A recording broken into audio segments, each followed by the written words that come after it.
Hello and welcome to Lorehammer. We got a super cool episode today. We got joining me, Gerald. Welcome. Hello, everybody. Yeah, good to have you. And we also got Ursats on. Back again. Back For the again. second time. Yeah, it's cool to have you guys on Lorehammer Main because you're some lore helpers, and this is like a Discord contest that we've been working on. So I thought, let's get some lore helpers in here, some old, some new, and let's go through what we've been messing around with on the Discord. It's been fun. We have been writing Warlords for the setting of old Terra in 40k, so everyone's kind of wrote up their own little thing, and there's 1,500 words that they're allowed to submit to us, and then we basically, on Discord for, 2 weeks, every day we battled one Warlord's lore against the other, and then whoever got more votes at the end of the day passed on to the next round. So today we're going to be reading 5 of those lores. We'll be talking about everyone who entered for like a couple seconds, or see where they made it in the poll and carry on. It was pretty fun. Did you guys have entries? I'm pretty sure you did, and I know you did actually. I know who they are. Yes. Yeah, we got the wire rats of Ursats. Come on, bunch of fucking Sparkies. I know this. Yeah. The druggies. Good old drug addicts. Yeah, wire lickers. Perfect. You totally missed out on a good Pikachu reference there, Ursats. Just saying. Oh, yeah, probably should have added a few catch-em-alls. I added the battery licking, though. I thought, Close enough. enjoy. Yeah, I think it was fun. Like, some of these became very memey in the Discord. Like, so funny. And Gerald, you had like Lord Draco, right? And your flame boosters. Yep. just a pyromaniac immortan Joe. So nothing special. Okay, well, we'll see where you guys made it. I myself had my guy in there, and there's just I watched The Last Samurai the night before I wrote this, so it was Detective Samurai. I don't know if I'm proud of it, but it happened. I think I must have been licking batteries before I wrote mine. What are you doing, Gerald? I don't know. I was talking with somebody about salamanders, and then I was looking up where to watch Mad Max Fury Road. So I guess I had some fever dream later that night. That checks out. Yeah, so we're just gonna go through all the contestants. 20 warlords enter. Ladies and gentlemen, gather around as we tune in to an extraordinary spectacle unfolding on old Terra. Through the cosmic lenses of our interstellar broadcasts, witnesses of the ancient world of Earth engulfed in the titanic clash of power and ideologies. Our viewers are treated with an awe-inspiring sight as the forces of the Imperium wage war with relentless might of their foes. The battlefield is chaotic ballet of fire and steel, with every clash and explosion resonating across the vast expanse of the planet. Marvel at the sheer scale of the conflict and the courage of the warriors as they fight for dominion over this cradle of humanity. All the while, our alien commentators provide live, thrilling insights into the drama and intensity of the legendary confrontation. Stay tuned, for this is a show you won't want to miss. Yeah, I thought we could do some fun voices. I felt like we haven't talked in an orc voice for a while. But, Guess some movies need that some also- good crumping. Yeah, but that also hurts the voice eventually. Who's our first person up? I guess I'll read it. All right, let's get ready to rumble! Number 1, Bloodbringer. Emerging from the smoke, Bloodbringer, his long white hair whipping in the wind, raises his spear high as a defiant roar of his 50 blood drinkers echo across the battlefield. Once a warlord who claimed the throne of Roma in a brutal civil war, his rebellion was crushed in moments by the Emperor's unstoppable forces, leaving his legacy shattered before he ever glimpsed the Emperor's light. These are pretty funny because, a lot of them are kind of like that. I kind of got, old Xenos vibes where it's just like, and the Emperor came and they fell. Stepped on them. Yeah, good times. I like that. I'll attempt number 2. I'm not sure how you pronounce this. Is Grardar. From the depths of from the depths of decay and treachery came Garahar Dar, the corpse lord of the Garmo Collective, boom into the shadows of a dying emperor. He clawed his way into power through forbidden technology and fed his people on the dead.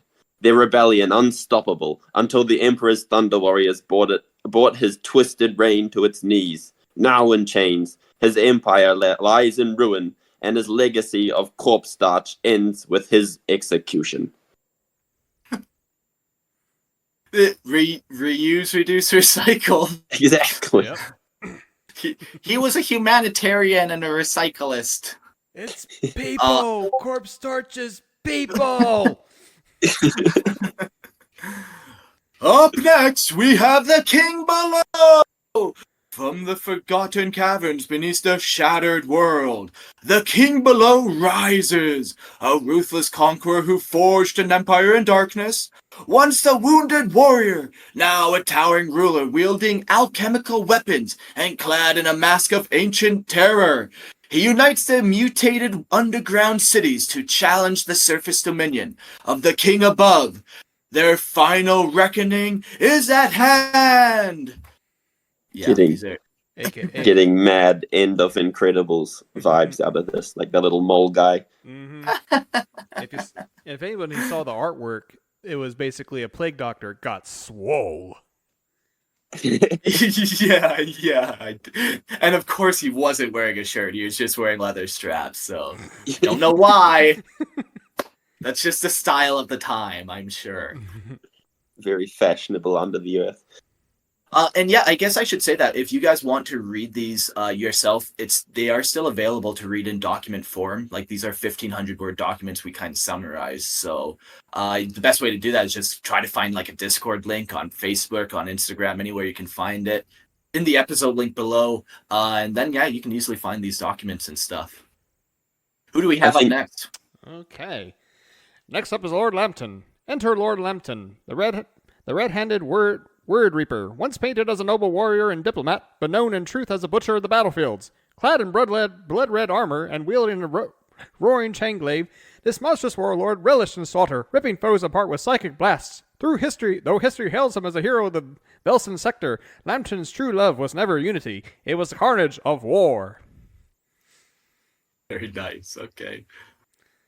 Yeah, I like that. Psychic Blast, always fun. Any psychic powers in that time just seem so much different than current 40k times, so very cool. Okay, number 5. Nero Helvector. Entering the arena from a shattered peak of the Swiss Alps, we have the Nero Helvector, cloaked in crimson and purple, their shoulders fueled by twisted experimental drugs. Strike with lightning speed and devastating force. Watch for the horrifying creations, birthed in the depth of the silent mountains, shriekers, flesh bags, and the fearsome red reapers, as they unleash terror on the battlefield. Brutal. The Dual Dynasty! Entering the arena from the desolate Atalan waste, the Dual Dynasty, a nomadic clad of scholars and warriors, has stood the test of time, preserving knowledge from the age of strife. With the mighty band of mechanized artillery and ancient sorcery, they roam Terra's wastelands, leaving only scorched earth and legends in their wake. Entering the arena, we have Clan Thalassawi, led by the cunning warlord Kolon Nutili, descendants of the ancient Zul tribes. They march to the rhythm of fire pikes and psychic might, forged into fires of civil war and chaos. Once ruled by Kulani Mibeli, now a twisted chaos spawn of Zinch, the Cabal unleashes terror with their horns of battle, flanking foes while demons and psychas darken the skies. I enjoyed it. Its name's Colon, yet it's a Zinch. I can see,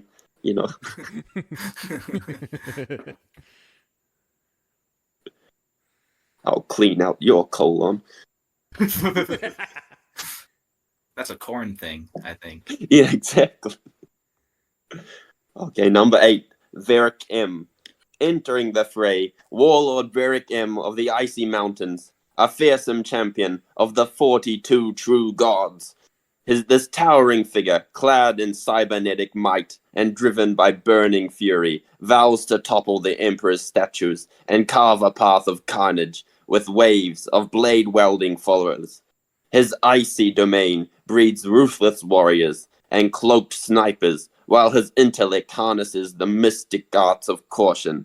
Watch as he brings forth an army trained in terror and a leader who feels alive through the cold, bearing in his chest with fierce pride.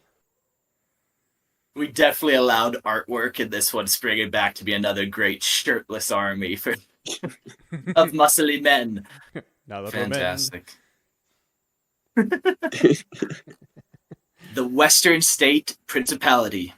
Behold the legacy of General Armstrong. Yeah, this guy is the meme king, it seemed like, in the Discord. Ha ha ha ha. Behold the legacy of General Armstrong, the lunatic warlord of the Western State Principality. Once a mere mortal, his body became a living testament to nanomachine madness, conquering vast territories with his legions of augmented maniacs. But his empire crumbled before the might of the Emperor's gold-clad forces. Armstrong himself emerged from cryosleep, transformed into a monstrous, just a big abomination, just a big one. Monstrous. Only to be vanquished in an epic clash of power and destiny. The memes, man. I think this one takes it for all the memes that have been posted on the Discord. Yeah, I'm excited to see where he goes. So many memes. Warlord Handsome James. Behold the saga of Handsome James, the chosen thrust into a world of desolation and danger. Cast into the hard surface wasteland, he encountered a legion of enormous talking rats, led by the enigmatic Skull Warpmaster. Emerging as a savior from this chaotic new world, Handsome James returned to his people with a horde of formidable allies, now leading them into an unprecedented era of struggle and hope as they face a future unknown and fraught with peril. I wish the best for him. Handsome James. Clan Redmane, brace yourself for the grand entrance of the Redmane's clan, the techno-barbarian juggernauts of legend, led by the enigmatic trio, the inaudible... I'm going to have to do a mark here. A very big general. You son of a bitch! The cunning snake and the mystic witch. His fearsome trio conquered and merged with the Imperium, their mythic saga echoing through the annals of history. I'm pretty sure that says anals. Yeah, I was very close to saying anals. I even wrote it that way to try to catch you in the notes, but no, you... No, he's too smart for you there. 2 syllables is okay. The 3-syllable word there, no. That's taking it too far. You done goofed. Roman Empire reawakened. I love that. Rome, but in space. Enter the Roman... Well, I guess it's still on Earth. Enter the Roman arena. The Roman Empire reawakened. A techno-barbarian marvel, resurrecting the might of the ancient Rome with futuristic power. Led by the Emperor and Ascendant, their disciplined legions, awe-inspiring mechs, and genetically enhanced warriors stand as a testament to the unyielding might and unquenchable thirst for conquest. Yeah, cool. Glorious. Ursats, this is yours. I'm going to let you read it. Oh, yes. I'll read it. The Wire Rats. Behold the chaotic frenzy of the Wire Rats. Scavengers turned tyrants from it. Oh, no. It's another word with 3 syllables. Irradiated ruins of Auckland, led by the electrifying Aruki Nui from the towering Sky Ripper. This faction reveals in their electric addiction, wielding shock-infused weapons and living in a frenzied pursuit of their next jolt. Their very society powered by the careless crackle of energy. Oh, it's ceaseless. Don't worry, this isn't here. Man, yeah. Once a Sparky, always a Sparky. Once you... It's the way it is. I still now want to feel those jolts. They Yeah, didn't I choose- just imagine you all stand in a circle and just shock each other. Yeah, for the morning safety meeting, instead of filling out the forms, we do a little circle jolt. They didn't choose this life, the life chose them. Alright. The Great Slav Lak clan. As the mighty Great Slav Lak clan storms into the arena, led by the indomitable warlord Tanis, supreme chieftain overlord of the Norest and shaman of Great Ice, they wield the legacy of their ancestors like a glacier-carved blade, bringing frost and fury to their foes with their colossal mobile fortress, Norest 9375B. See, that's Just why they rolls probably off the got tongue. killed. Quick, let's make it back, and then by the time they finish saying the name of their fortress, they've all been stomped out. Rip. The Texoma Technocracy. Witness the monumental clash of the resilient Texoma Technocracy, safeguarded by the void shield of the DFW Megaplex, faces the relentless onslaught of the Emperor's forces. Inside the impregnable city, a world of advanced technology and cyber-enhanced citizens thrives under the watchful eye of the Yellow Rose, whose machinations have turned the city into a fortress of cyber zombies against the invaders. Outside, a wasteland of raiders and meth-fueled warriors clash with the Emperor's legions in a battle where technology, desperation, and sheer numbers collide in a spectacle of epic proportions. I mean, meth helped World War II and One very much, so I can see this doing a great deal of help. Yeah, exactly. Yeah. I also picture that Rick and Morty where he has a bunch of Mortys strapped and Oh, yeah. just use cyber Morty. I think he has one of those going on too. Oh, gee, Uncle Rick, I don't know. Quick in and out adventure. 5 minutes.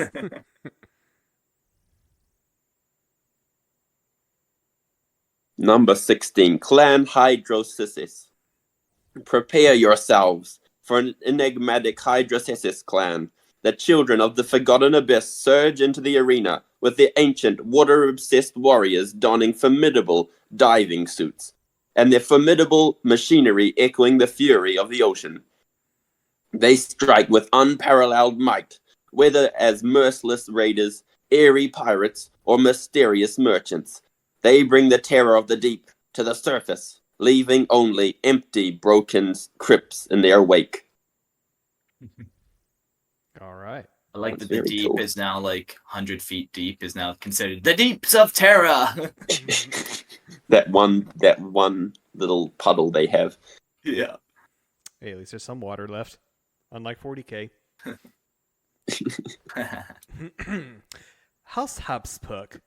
Prepare yourselves for a spectacle of relentless vengeance and storied honor as warlord Franz Habsburg VII and his fierce House Habsburg storms the ring. For over a millennium, this noble line has battled through ashes and chaos, their indomitable spirit driven by a relentless quest for vengeance against the Emperor himself. Cool. These are my guys. Kenshiro Hikamarotaro. Witness the grandeur of Clan Hikamarumoto, the legendary techno-samurai of the Unification Wars, led by the indomitable Danamo Kenshiro Hikamarumoto, forming... Yeah, that's just fuck. I did learn, though, from you, Ursats, that the way to kind of do Japanese words and names is 2 syllables or something. Typically. Yeah. So it's Daimyo Kenshiro Hikamoto. Hikarimoto. There you go. Yep. Thank you for name generator, but not knowing how to say it. From their impregnable mountain fortress to the fusion of ancient Bushido and advanced technology, these elite warriors carved their legacy in the fires of battle, bringing honor and ruthless precision to the Emperor's cause. Epic. AK also Very cool. weebs. Yeah, We also love 'em. pretty weeby, so you Pretty know. weeby, but we love Love, 'em. I'm sorry. Oh, these are my guys. Prepare yourselves for a clash of titans as we introduce the infamous Clan Draco. From the irradiated wastes of old Terra rises Lord Draco, a shadowy enigma wielding flames and fear with equal prowess.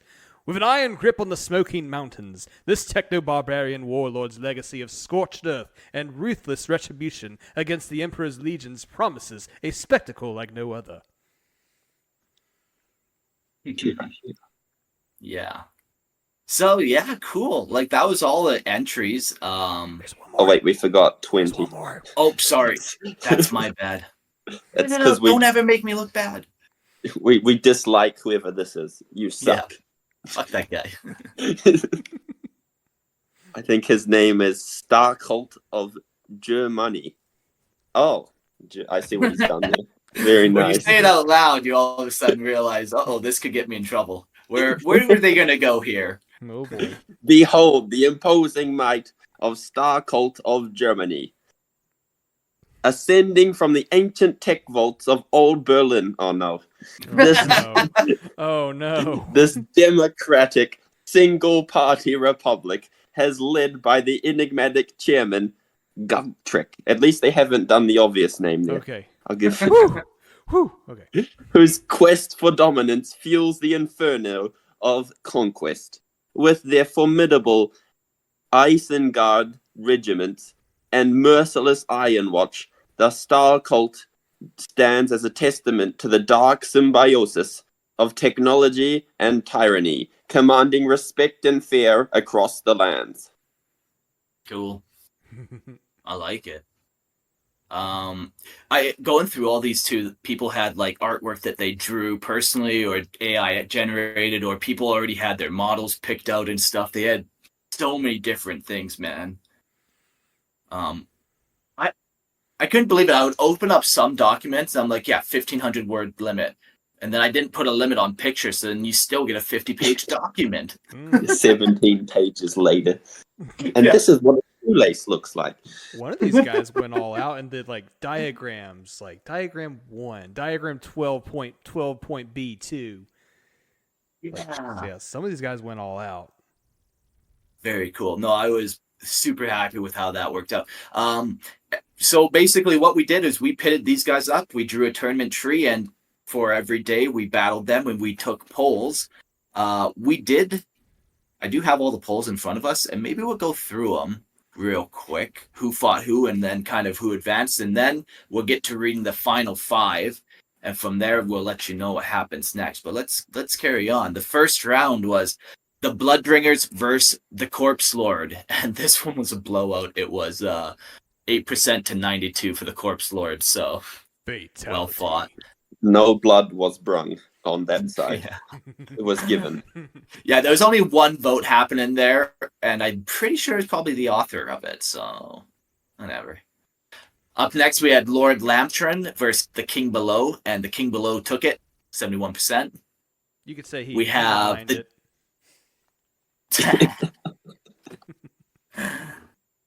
The Dual Dynasty and Nero Helvetica. That one was won by Nero Helvetica by 59%, so pretty close one. Then we got Vivek versus Colin Natuli, and this was won by 64% by Colin Natuli. I blame Zine's trickery. Yeah. I do. I think that's what happened here. The colon was very much clean by the end of it. Oh. Upon my first read of all these ones, I was hoping the best for Handsome James, but he got pitted against Armstrong, and Armstrong just trounced him. So that was that for Handsome James. Hats off to our old Terra Skaven Lord. Yeah. Oh, so supple, so sweet. Then we had the Roman Empire and the generals, the Snake and the Witch, which was Clan Redmane, I believe. And that one was a really close one, 5 to 6, or 45% to 55%. And the General and the Snake, Clan Redmane, won it. Together. Then we had Tanis versus the Wire Rats. Let's see how Ursats did. Drum roll. He made it. It was close. And I will say, I did vote for the other guy, so I didn't cheat. Oh, wow. Okay. That's interesting, because I didn't vote for you. So then Gerald didn't vote for you, so who voted for you if no one did? Exactly. Mhm. Trickery. People claiming that the vote was rigged. No, we'll get to that when we get to me. Jeez. Oh, Yeah, I tried to pass it off on you. That's my bad. It didn't take, not even close. and you failed. Up up next, we got the Sunken Lord and Texoma Technocracy, and the Sunken Lord took it, 57%. Then we got my guys, Kenshiro Hikamarumoto and Franz Marira? Fuck it, whatever. They got lost to the annals of time anyways. I took that one, 67%. Lord Draco, how'd you do? And who'd you do? Much better than I was expecting, and apparently the Duke of Arrakis was quite burned in the end. There was a couple spreads here, and you had one of the highest spreads for sure. That's what happens when you take a Dune name, I think. We all know what happened to Arrakis. Yeah. Oh, no. Yeah, and I have my Aerokiss Knights, which is just my last name backwards, but people think it's Dune, so yeah. Smart. Fun. So that was the first round. It was really fun doing it every day. I had a little poll. Everyone was talking shit in the chat and stuff. Had a little discussion. And then we had a new contestant. Somebody was just like, please, can I join? Please, please. And he just spammed me his lore. And I thought, I'll take this honor duel on. So I pitted my guys up against him. And I took it. 52% to 48. So it was close. I put myself out there on an honor duel to take this new guy on, but the people said, get out of here, and struck him down. So that was funny.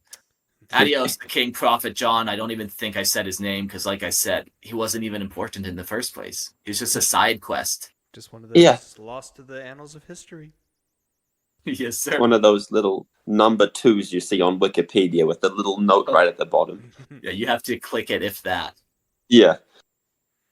The next bracket. So we have one more bracket here that everyone kind of pitted off against. So up first, we got the Arakiri Nurit versus the General, the Snake, and the Witch. Is that your guy again? I lost, yeah. Oh, yeah. Yeah, I forgot to call it the Wire Rats there, but you lost, sadly enough. Yeah, I took a day off the internet when that happened. Didn't help. See what happens when you go off the internet? Chaos. Yeah. Only bad things. I gave you guys the power to win. And you took Should have just deleted people. Oh, man. So then we had up next, we had Armstrong, and he went against me. The Master Samurai. But there's just too many nanobots. I couldn't cut through them all. He got me. Nanobots and the power of memes. The fucking powers of memes. Yeah. Like, even if I wanted to cheat on that one, I don't think I could have. The memes were too strong. It would have been obvious. It would have been just too obvious. We had up next, we had the Sunken Lord versus Nero Helvetica. And this was a close one, too, only by 1 vote difference. Nero Helvetica. I did enjoy his lore quite a bit, so I'm happy with that one. Yes. Yeah. And then we got the Cole and Natuti and Grahadar. Who will win? Which annoying name will get to continue on? I still say Mr. Colden's done it again. I still say Zinch Shenanigans again. Yeah. Colin wins. Carries on. And then the final one in the bracket is the King Below and Lord Draco. Did you make it? Because so far, me and Ursats, we got bumped. Yeah. Yep. They've knocked us out. Lord Draco lives to fight another day and burn. Yo, it's crazy. Like that was another. That's a landslide there. Yeah, 75%, man. I don't know. I can only imagine you're over on Grimlord and your Grimlord Discord. Come on, please, guys, support the troops. I'll discount the Patreon, please. Please. Yeah, so that was pretty cool. So we have our winners, our 5 people who won are the General, the Snake, and the Witch, and that's Clan Redmane. The Western State Principality, That's kind of like a United States kind of party, so kind of cool. The Nero Helvetica, bunch of druggies, always a big fan. Good to Clan, see one druggies win through. yeah, they deserve a win for once. Oh yeah, give him the dub. Give him the dub. Clan Thuzula, which was this one like again? Was this that? Wait, where are they? Lanthusula. Who can here scroll we- the fastest? Psychic Mike. Cunning Here Warlord. you go. Yeah. No. Okay, cool. And then the last one who made it is Clan Draco. So, yeah, at this point, I think we're going to be opening up these lore docs and seeing what we got. There are only 1,500 word submissions, and most of them have pictures. So, like I said, definitely go to check them out. Go check out them on Discord. Did we thank Valtroid for setting all this up? No, I didn't. I even wrote that in my notes to remember me, but I'm the worst. Yeah, super big shout out to Veltroid. He's one of the new lore helpers on the server, and he's taken under his wing kinda this whole all the polls. He's the one who did all that. So all that little effort and all those days of fun, you can definitely reach out to him and say thank you for that. So yeah, I'm like, how do I do this? And like, if you give me the power, I can do it for you. And I like people like that. You given. Yeah. All right, and we were all rewarded. So here's the first one. I guess I'll take it over. The Western State Principality. Once there was a man named General Armstrong. A man of few words, not much is known about Armstrong's childhood or formal years, but one thing was clear. The man was batshit crazy. It is said as a child, Armstrong had a fond of Dark Age technology vault, full of tech called nanomachines. Armstrong immediately began augmenting himself with the nanomachines, a rather dangerous tech. It was created for the sole purpose of bolstering your physical strength, at the cost of degrading your mind and internal organs. Just one dose could massively empower you and shorten your lifespan by 30 years. Armstrong took 487 doses and lived. The way this is written is also pretty funny. There's a bunch of like dots and paragraphs where it should be, The suspense!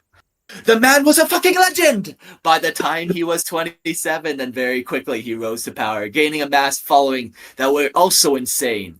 By following his lead and taking as many doses of the nanomachines as possible, many people died.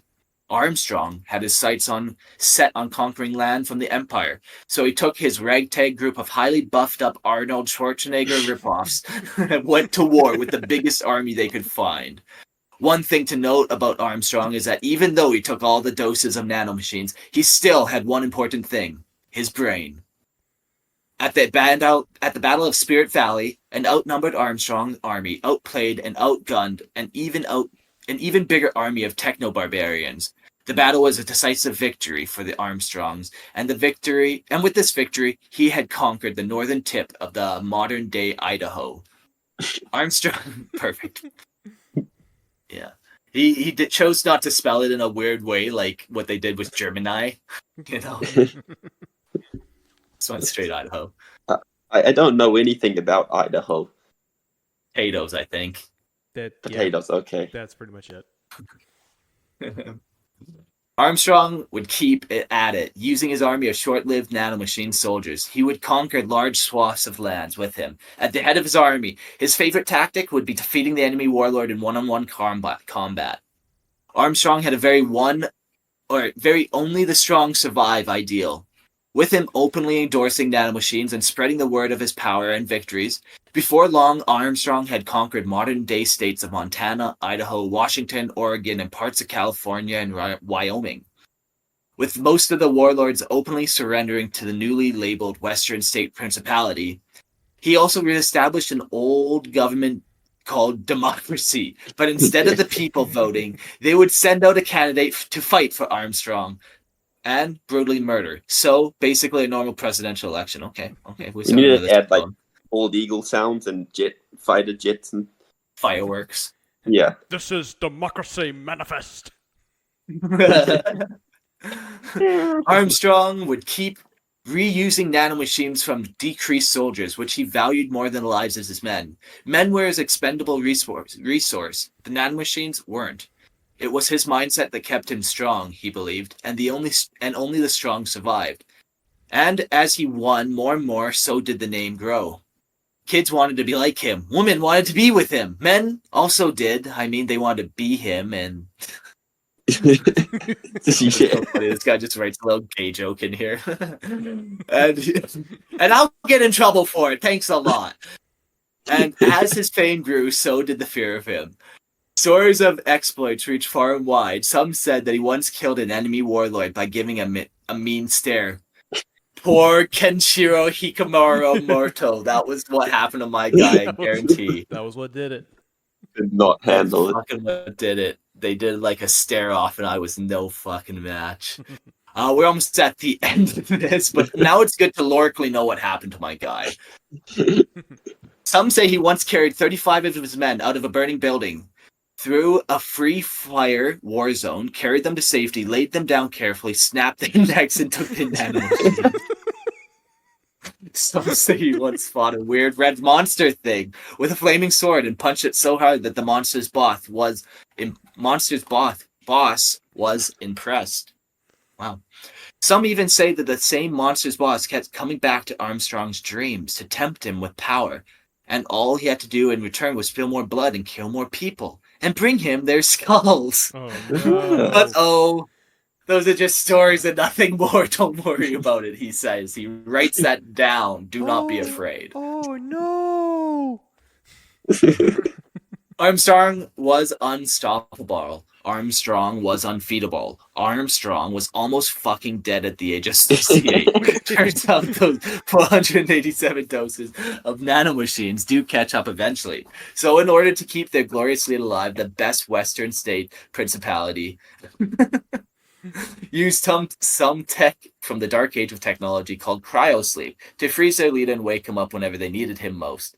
In the meantime, the Western States Principality needed a new leader. Election time, baby! Woohoo! So the following... following their great former leader's example, political parties were formed, such as the Nanocrats and the Republican Machinists, or the Green Party of the Western States of Principality. They didn't win a whole bunch. And the general...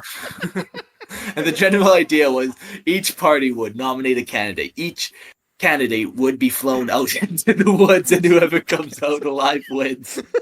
Democracy! It's even streamed live for the public's entertainment. However, due to the ungodly amount of nanomachines a candidate would take, they would last roughly 4 years before passed out and died. And so the cycle would continue. Every time the president died, a new election would happen, except Donald Trump and that man is still fucking at it. Perfect. There's still hope in the galaxy.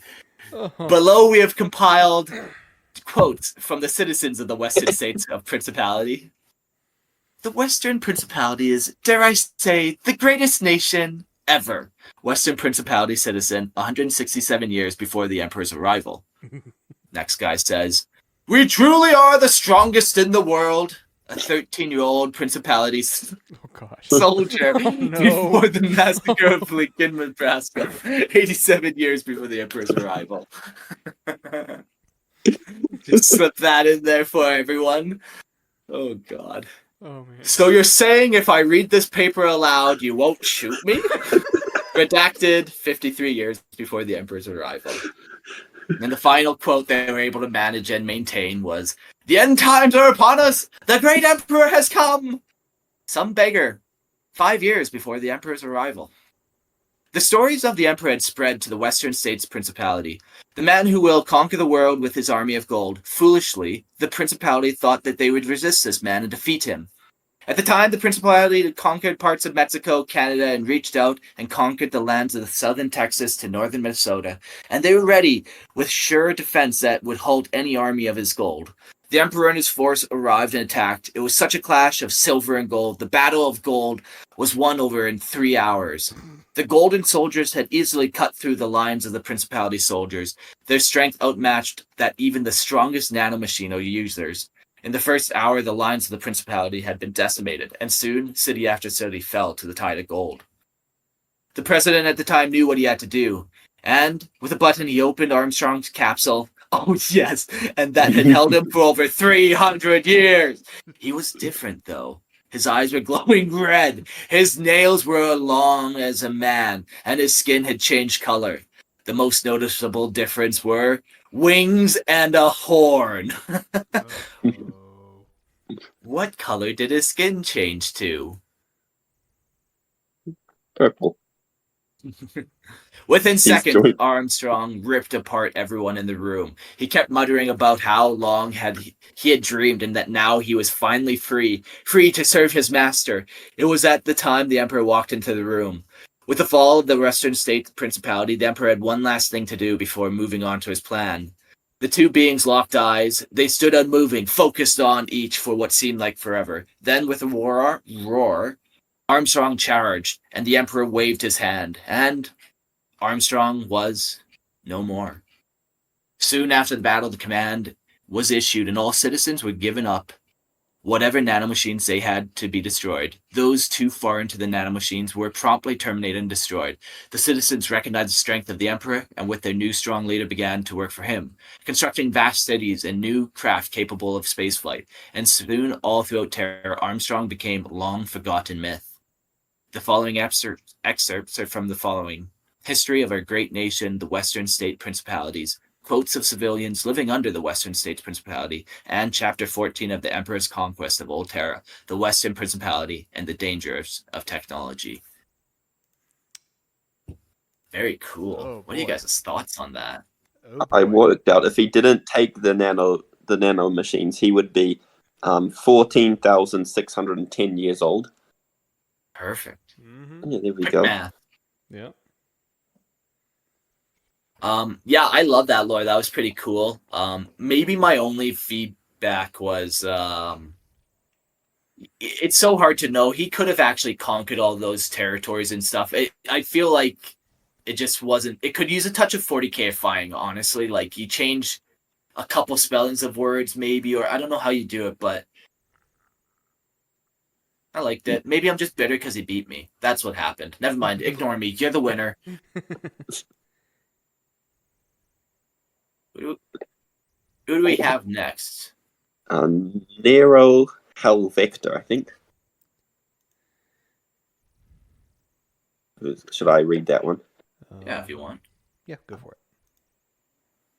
The Emperor, which would be known as Nero Helvector, would form at an unknown date in near what was once the Swiss Alps. Due to events that later transpired in their history, not much is known about their early beginnings. Whilst not the largest empire, their use of experimental drugs and their use of purple and red color schemes would make them and their soldiers very easy to identify on the battlefield. Unless you're orcs. Despite this display of color, however, their soldiers moved with astonishing speeds and agility, using their speed to close the gaps between them and their victims. These combat drugs, known under their many names, are believed to be a perverse mixture of the remnants of the dark age of technology. And more than not, toxins were used in combination with questionable medicines. This is very... I'll apologize now. It's very strangely formatted. I'll maybe even say that we do have listeners from around the world. I know English isn't everyone's first language, so some people have cool ideas and might not have the language necessarily. But I encourage, even if you're like me and I'm 34 and I can't fucking write, like still write in, because I might also just be dumb. No, impossible, Ersatz. I don't know if that's the case with this guy, but do know some people are young or whatever. So either way, carry on. These combat drugs would enhance their physical prowess to be its speed, agility, or strength to a level just below that of the Thunder Warriors. This is, however, based on questionable eyewitness accounts. However, excess use of these drugs would lead to severe side effects and often instant organ failure. Fantastic. These drugs would be produced in a bunker complex in an alpine biome called the Silent Mountain, although this was more a moniker than fact. The air surrounding the Silent Mountain would be filled with the screams of thousands as they were torn from their shantytown housing and dragged into the bowels of the complex to be tested on by a mysterious figure known only as the Masked One. Oddly enough, this is not believed to be the singular individual, but a group of 5. However, due to the limited sources and their questionable nature, the number has also varied between 3 or 6. Many twisted creations were forged in the sterile labs of the Silent Mountain, with subjects often being torn apart and put back together while still conscious. And many others would never leave, breathing but one breath of their wretched lives with twisted lungs before dying of one of their many health issues that were inevitably plagued with. Of the monsters that made it out, there were more that could fill a library. Many of these creatures would be lone wolves, most never looking at the same or the next, however. More creditable eyewitnesses, namely those of victims from the settlements further away from the Silent Mountains, would notice specific types of mutants occurring with concerning consistency. These would include shriekers, worm-like subterranean entities with the capability to pierce the ear with a screech, with such a vibration so as to burst the eardrums of anyone unfortunate enough to be in the vicinity, only for the unfortunate souls to be torn to pieces with their maws, or to be pierced up and dragged, kicking and screaming beneath the surface by their prolonged spiked tails. Flesh bags, large floating flesh sacks with wings or gas pockets. These creatures beyond all comprehensive knowledge and logic had the capability to think and act independently from their creator, moving with ferocious speeds. They shouldn't be able to have. That shouldn't have been possible. They were used as messengers and spies to intense effect by the Nero Helvetica, and sometimes used as pets. And finally, the Red Reapers, humanoid skeletons, often still covered in viscera, with cybernetic implants to allow their motor functions. The Red Reapers, whilst not the most robust units, were astonishingly fast. Reports from the panicked crews indicate that some were capable of running down armored cars, only to tear open the hull. The true horror behind their existence, however, was much worse. Were used as the form of punishment for those who enraged the Masked One. It is for this reason that the pathetic survivability of the Red Reavers were extremely rare and often killed before reaching their intended targets. All of these mutants were used to great effect on the battlefield.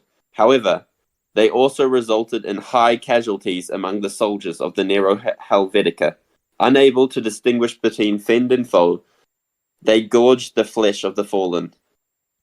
The culture of the Nero Helvetica would be that of an industrial factory city, with the masked ones at the top acting to preserve factory owners, using their enslaved population to produce their next load of drugs and chemicals for experiments on the very slaves who made them.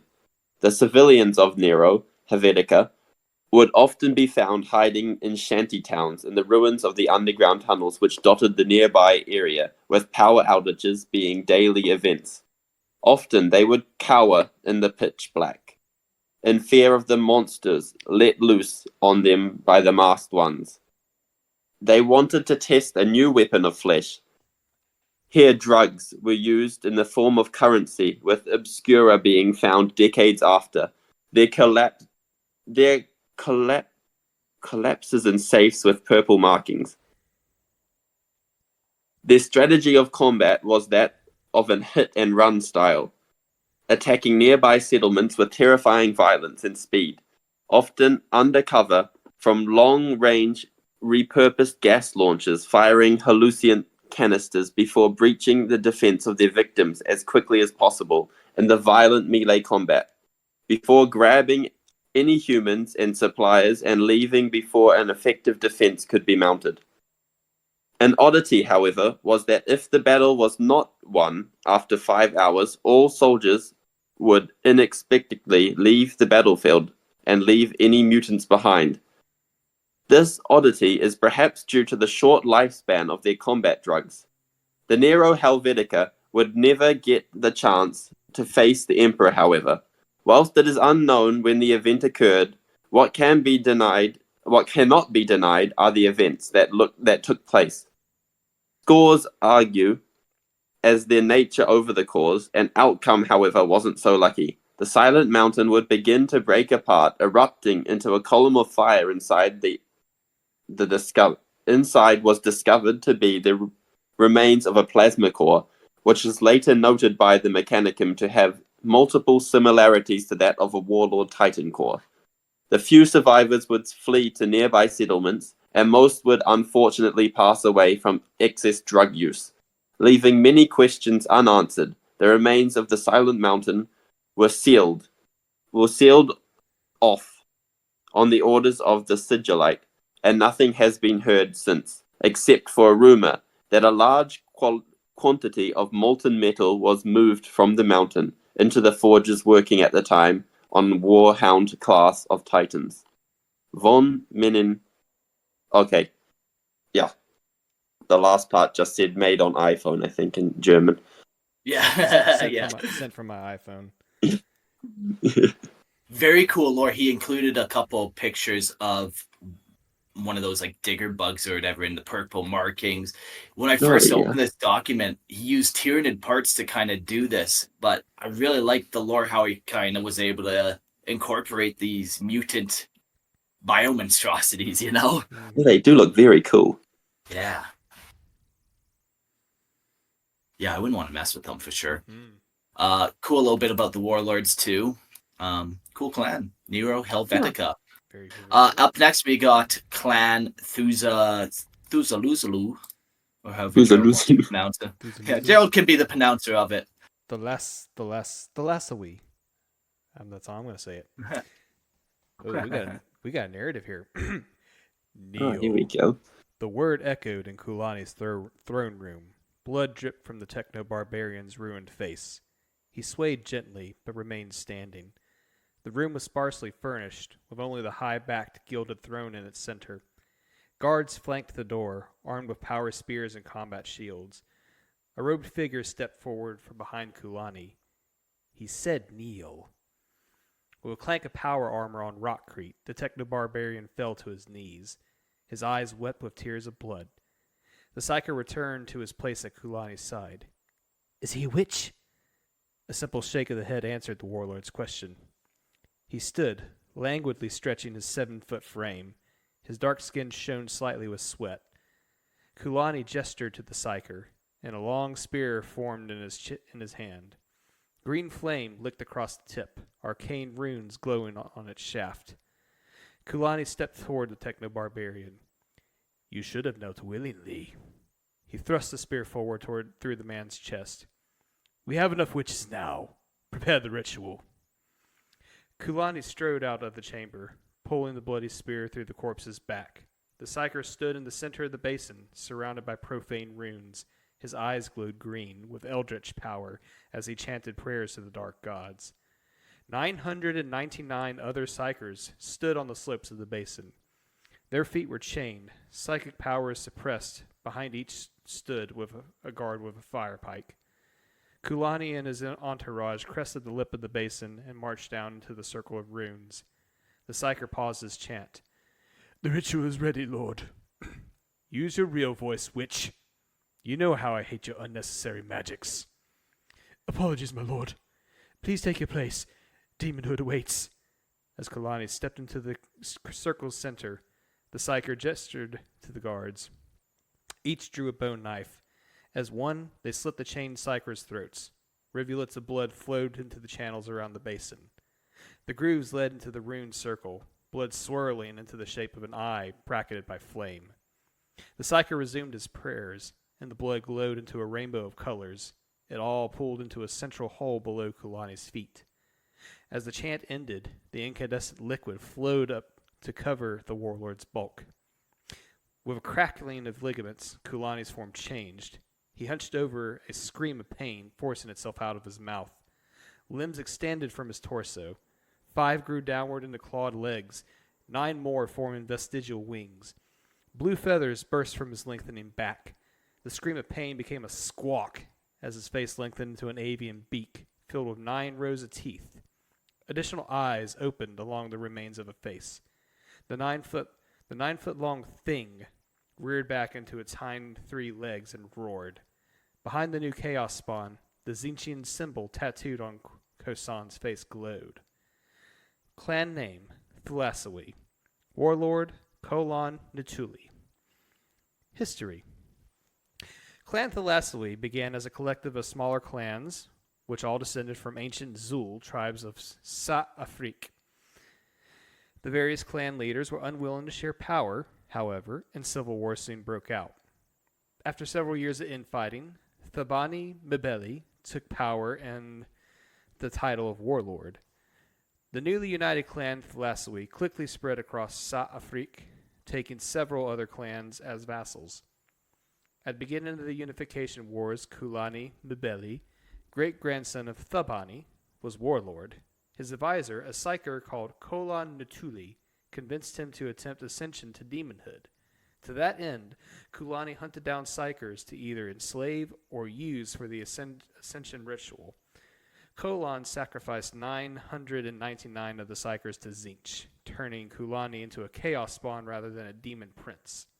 After claiming the title of warlord, he freed the remaining psykers and formed them into a Tzeentch-worshipping cabal.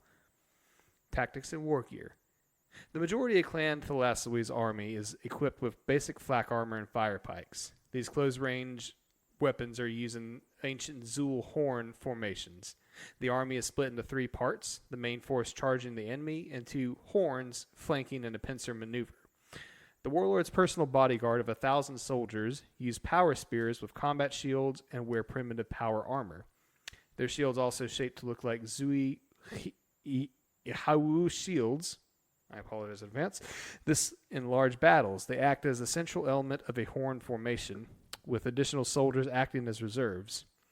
During Kulani's reign as warlord, enslaved psykers were introduced into the army. They were often deployed ahead of the main force to act as somewhat unpredictable shock troops.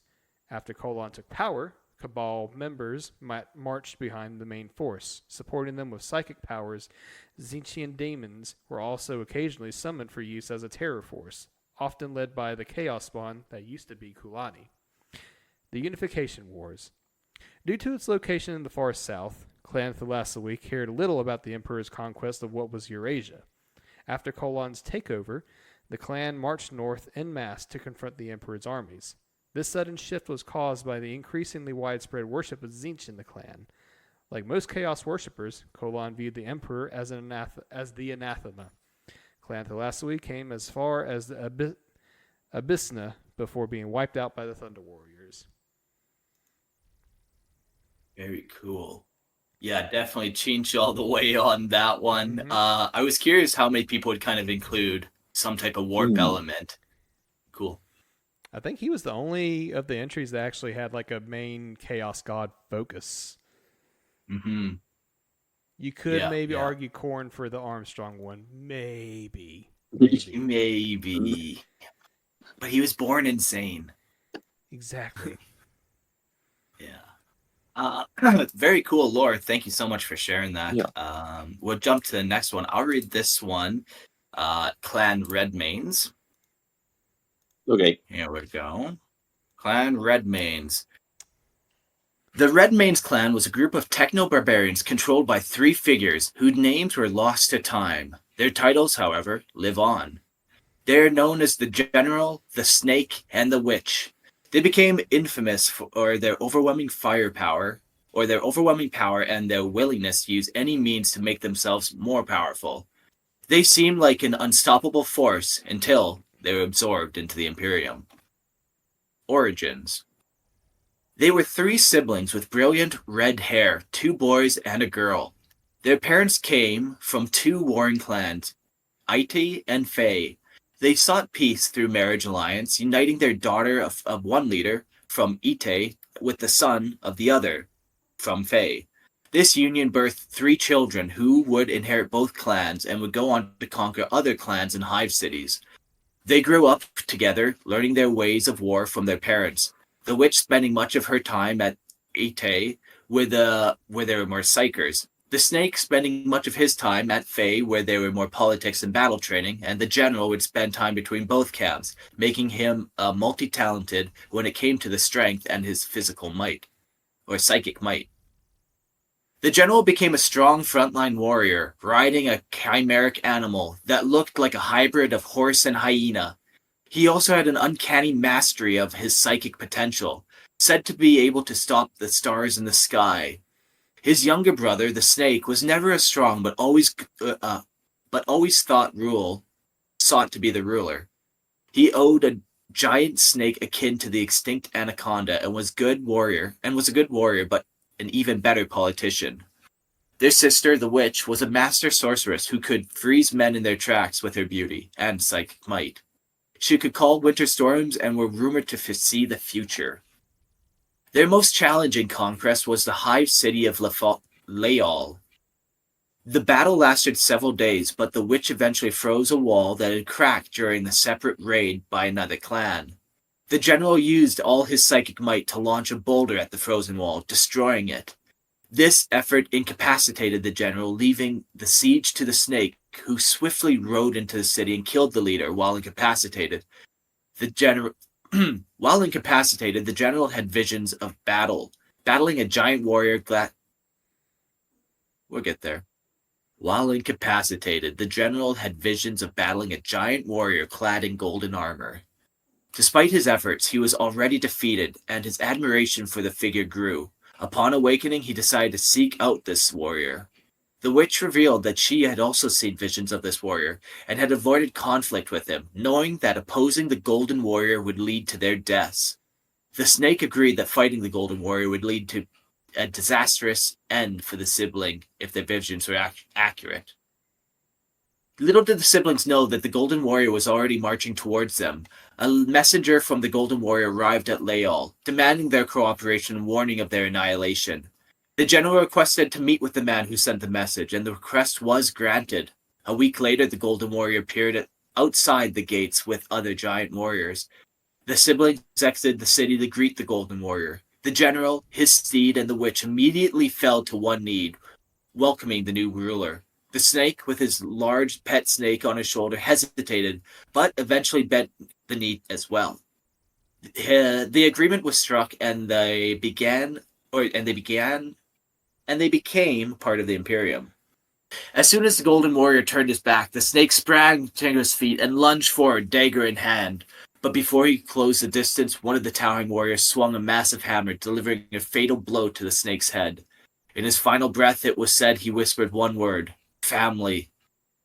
The general and the witch, though horrified, knew it was a necessary act. Despite their deep love for their brother, they left his lifeless body and his serpent companion outside the gates. Legend has it both vanished without a trace. Little is known of the 2 remaining siblings. Rumor whispered that the general became one of the Golden Warrior's most trusted guards, while the witch continued to rule their hive city, bolstered by the Imperium support. Though they achieved much, their deeds eventually fade into obscurity, become a little more than a footnote in the Emperor's grand quest for unifying Terra. Tactics and organization. The 3 increased their military might and ventured into the wastes of Southern America. The snake would approach any clan they encountered first, taking a small force for protection and attempting to persuade them to join the Redmanes. He would end the negotiations by holding out his left hand with a small golden ring, and his right hand with a small dagger. If they chose the golden rings, they joined the Redmanes. If they chose the dagger, war was imminent. If war was chosen, the witch would lead their psychers and attack the frontline enemies, scouts and distant artillery. While her mission was complete, she would shoot a miniature moon into the sky, which would explode as a signal for the general to ride in with his army. Followed closely by the snake and his forces, using his psychic might and raw strength, the general would lay waste to everything in his path. As the general hit the first line of defense, the snake would flank and target his opposing clan leader. The witch meticulously trained every psyker the clan could find, teaching them to harness and control their formidable power. Meanwhile, the general drilled the warriors, honing their brutality in combat, and their skill in fighting atop mountains akin to his own. Mounts akin to his own. The snakes, serving as the public face and the voice of the siblings, often mingled with the populace to address their concerns while quell their anxieties. Though they revered leaders, they tolerated no dissent. Death awaited anyone suspected of insurrection, often delivered in the dead of daylight by the witch's elite assassins. And we got some units. The Red Riders, the general's elite mounted warriors renowned for their mastery of mounted warfare. Kingsmen, the snake's elite guards, distinguished by the use of their power axes. Sirens, the witch's elite psychic guard and all-female cadre. Deathblades, the witch's hand-picked assassin and personal guard wielding blades said to have been imbued with her dark magic. And the Fangs. This is the given name of the military force where they use proto-bolter swords and other psychers. And then he finishes it off with a bunch of very cool looking barbarians. And I'd say kind of the defining feature is they all have long hair on them that I would assume he's going to paint red and stuff. You know, keep the red main theme going. He also includes some sweet AI art in there too. That's going to make some great card art for the Magic deck. Definitely. What are you guys' thoughts on these guys? I mean, I'm a sucker for a good Elden Ring reference, so. What's the Elden Ring reference? The whole trio are based off of characters from Elden Ring who also have red hair. So. Okay. Cool.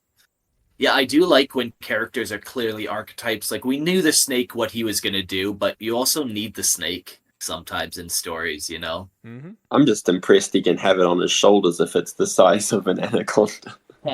Yeah.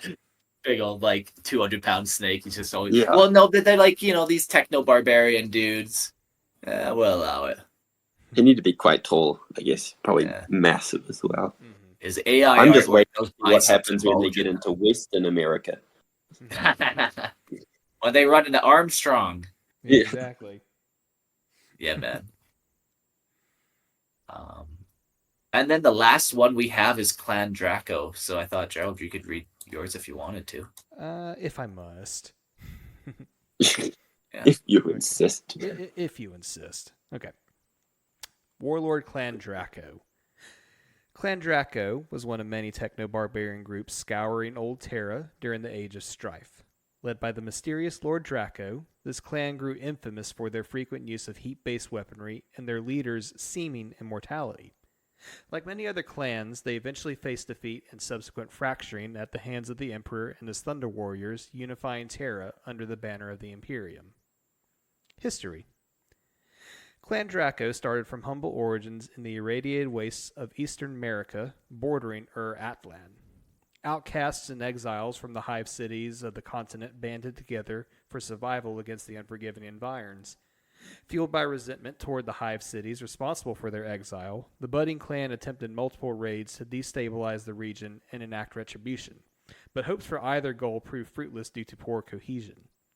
Everything changed when an armored stranger, wearing metallic scales, a dull cloak, and a face-obscuring mask, appeared with a small group of followers. Over time, the stranger banded outcasts together using diplomacy and intimidation in equal measure, threatening his enemies with death by fire, radiation, or both. This stranger started leading quiet raids on small caravans or lost souls to hide suspicion from the largest settlements, until a massive army emerged and made its first strike at the hive city of Charl.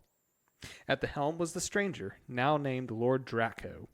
His army surrounded the city into a chokehold, separating it from food and water supply lines from neighboring hive cities. Draco's demands were simple: a small tithe of food and water, along with a percentage of Prometheum stores in exchange for breaking the siege and leaving without issue. The ruling barbarians of Charl refused and spat in the direction of Lord Draco during the parley. It is said Draco burned the warlord alive on the spot, but accounts vary on the method. Many believe he used a flamer, but others believe Lord Draco possessed a terrible fire breath. Afterwards, a line of power-armored warriors called Wyverns melted the gates of the Charl, whereupon the army raided the Hive City, claiming all rations, promethium stores, and every willing recruit and child from infancy up until their late teens. Once their prize had been claimed, the clan burned the city and those remaining in it to a molten heap. Clan Draco grew in influence and raided bigger prizes, including larger Hive cities. After conquering the cities of Nox, Ash, and Bon, Draco set a base of operations, earning the region the nickname of the Smoking Mountains. He rotated staying between each city to ensure they functioned for the betterment of his clan and to maintain his iron-fisted control over his sphere of influence. One Hive city grew food, one Hive city mined promethium, and the last manufactured the flamer weapons and plasma generators to fuel Draco's war machine. Those who rebelled or warred against his clan met similar horrific fates to that of the Hive city Charl. Death by flame, or a radioactive heat blast, thanks in part to the discovery of stockpiles of radioactive warheads. Such was the ferocity of Clan Draco, the areas surrounding the Smoky Mountains were dubbed the Glasslands due to the sheer heat of their flamers blasting the sands beneath into a crude glass structure. For centuries, Draco persisted in his rule over the Smoking Mountains. Clan Draco stood proud, having repelled numerous attacks from neighboring techno-barbarians and burned many rival Hive cities into oblivion. Even Lord Draco himself continued to rule his clan, despite many believing him to be long past the average lifespan of a man. Many questioned whether he was immortal, but no such claims were ever verified. It was not long before the clan received vox transmissions by a man proclaiming himself to be the Emperor of Mankind. The transmissions continued, offering a chance to join him under one banner in a united Terra, but at the cost of their current way of life. Accustomed to the power and cult of personality that he cultivated, Lord Draco refused and cut all transmissions. Emissaries arrived with similar offers and proclamations, but were all burned alive and their charred corpses displayed along the Glasslands. Within weeks, the first contingent of Thunder Warriors arrived to depose Lord Draco and his supporters. Battle raged from city to city, and while Clan Draco fought ferociously, they could not stand against the genetically modified physiology and superior technology of the Thunder Warriors. Bond and Ash fell in quick succession, and when the Emperor's army came to Nox, Lord Draco called for a parley. He challenged the leading Thunder Warrior Primarch to a combat by champion for the fate of his last Hive city. The duel began as a pseudo-joust in armored vehicles before devolving into a brutal melee. While a gifted driver, Draco lost to the Primarch and burned alive in his own armor when the hidden fuel tank on his back ruptured. Before the Thunder Warriors destroyed Nox, all remnants of Clan Draco were taken for the Emperor's grand plan for a budding Imperium, just as Lord Draco himself had done centuries prior. Clan Draco's fierce resistance to the Thunder Warriors and raw determination left a small impression on the Emperor when claiming the fractured clan. It is rumored among scholars that the clan's proficient use of fire and plasma weaponry, along with many overt draconic symbolism, may have partially inspired the creation of the Dragon Warriors Legion during the creation of the Astartes Project. This legion would later become more famously known as the Salamanders Chapter. Culture. Lord Draco built his clan on a simplistic hierarchy with himself as the leader. As his clan grew, he kept a small council of advisors to address the day-to-day matters when not warring. His closest advisors were placed in leadership positions in the Smoking Mountains and then monitored by a close network of spies to ensure revolts were quashed before they could gain momentum. Starting from wasteland outcasts, Clan Draco held no unified culture until Lord Draco united them in their goal of revenge against the ruling Hive cities.